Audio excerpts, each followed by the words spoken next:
Hello guys, আসসালামু আলাইকুম। আমি সান্দানা খাওয়া সকাল সকাল চলে আসছি আলমদিনায় নাস্তা করতে। আমি বেরিয়েছিলাম সকালবেলা হাঁটতে, আর আমার ভাই বেরিয়েছিল সকালবেলা মাদ্রাসায়।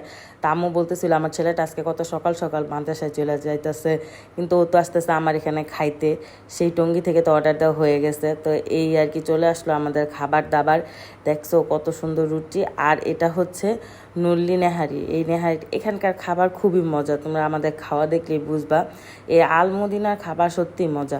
তো আমি ফার্স্টে এইভাবে রুটিটা দিয়ে খাওয়া শুরু করলাম, এরপর এসে পড়ছে খিচুড়ি। খিচুড়ি আমার ততক্ষণে আমার নেহারি খাওয়া শেষ, তো খিচুড়ি চলে আসছে।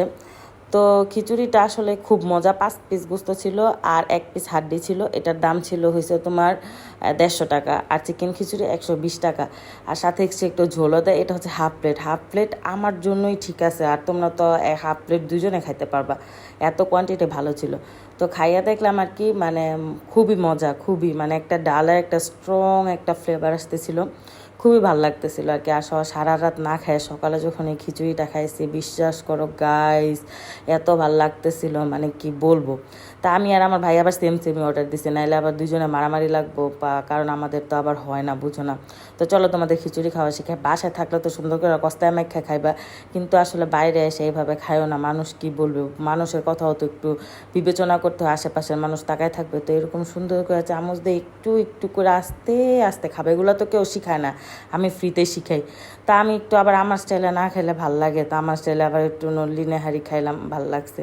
তো এখানে আমার ভাই খাইতেছে আর বলতেছে যে দেখ আসলে খুবই মজা। আমাকে মাদ্রাসা বাকি ফাঁকি দিয়ে আয়সা খাইতে খুবই মজা লাগবো, ভাল লাগবে। এইসব খাবারের টেস্ট আবার খুব বেশি।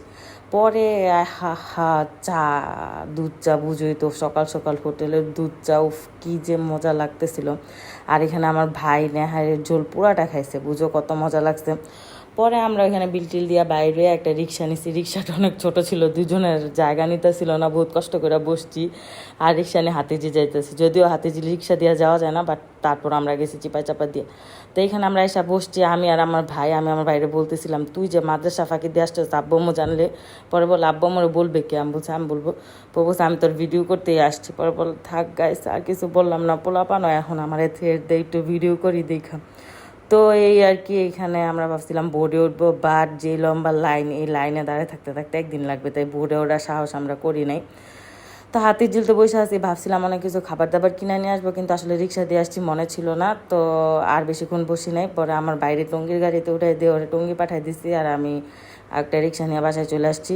তো আসলে আমি অটো রিক্সা পাই নাই, মানে অটো রিক্সা একটু দাম বেশি চাই, তাই আমি পায়ে রিক্সা আসছি। মামার আসতে আমাকে নিয়ে আসতে অনেক কষ্ট হয়েছে, আর অনেক সময়ও লাগছে।